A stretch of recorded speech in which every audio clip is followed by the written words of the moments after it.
Episode 10 of 16-Bit Sensation presented a really interesting scenario that I feel is an accurate reflection of many things in the real world. As Konoha gets back to 2023, otaku culture has more or less vanished from Akihabara, and the reason for this is because the game she created with the crew from 1999 became so successful that it attracted attention from businesses in the US. This eventually made it so that most of the big developers in the Bishoujo game industry moved their facilities and staff over there, which then meant that Bishoujo games started to be influenced by Western standards until they had become something that was barely recognizable to Konoha. The way I see it, this isn't very dissimilar to the course that anime as a medium currently seems to be on. Anime never really used to care much for whatever presence it had in Western countries or with Western audiences. Anime was a Japanese product crafted for the Japanese market, but this is changing more and more these days. A great deal of anime shows now adopt common design sensibilities from Western media and make efforts to appeal more to Western audiences. In many ways, this probably makes perfect sense, since there clearly seems to be a certain demand for these products. But to me, this means that anime is losing many of its most important qualities. I personally don't want anime to become more like Western media. This would be an utterly depressing disaster. The reason for why I initially found anime to be so enchanting was specifically because it was so different from all of the trite and hollow stuff that the West keeps pushing out. Anime dared to be different.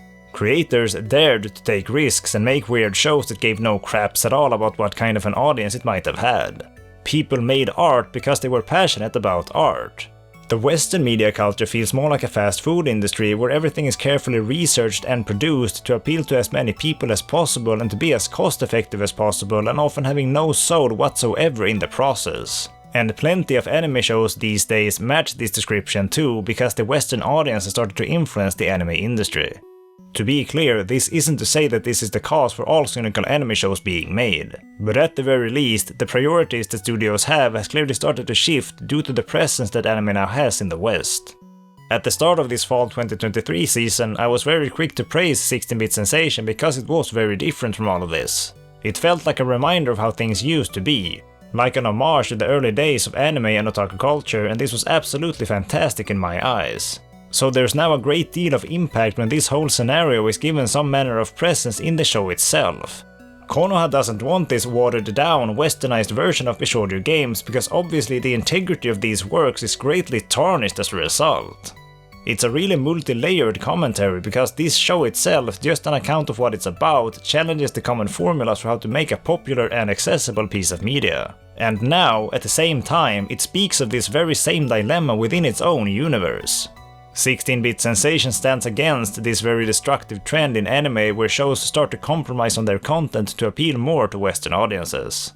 If the future that we're seeing in this episode is any indication of where things are going with anime, then it seems like we've fallen into a truly awful timeline.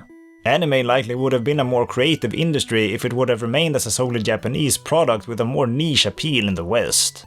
I'm just glad that we're still getting shows like 16-Bit Sensation at least every now and then that still care about passion and creativity. Seeing Konoha be legitimately sorrowful and in tears hit quite hard for me, as it's a massive contrast to her usual attitude and her usual expressions. She's always been this energetic and cheerful person, so to now see her be beaten down like this for the first time was powerful and compelling. Koga Aoi is doing a great performance, and these scenes really ended up delivering on just about every front for me. I'm not entirely sure of how the westernization of Bishoujo games somehow skyrocketed the advancement of technology too, but apparently in this timeline Nvidia had already released the RTX 1990 by the year 2023. Or no, sorry, I mean the RTZ 1990. My bad. Does this fucking thing come with 960 gigabytes of VRAM? Bro. Mamoru makes some really decent points in regards to how this version of 2023 isn't necessarily worse than the one Konoha is familiar with, and the fact that the show doesn't take a clear stance on this matter is incredibly tasteful to me. Instead of leaning into one opinion or the other, both sides are presented in equal measures from different characters with different perspectives. And better yet, these characters eventually reach a reasonable compromise that hopefully maintains the desires of both parties. Konoha has one final game and one final chance to time travel and change this future, and this is to me a really engrossing setup for what I'm assuming is going to be the last piece of this story and this series. I'm still not really sure what all that weird stuff was all about from back when Mamoru time leaped, but maybe we'll find out some more about that at some point. Either way, this has been a fantastic ride for me so far. It feels sad that this series is nearing its end.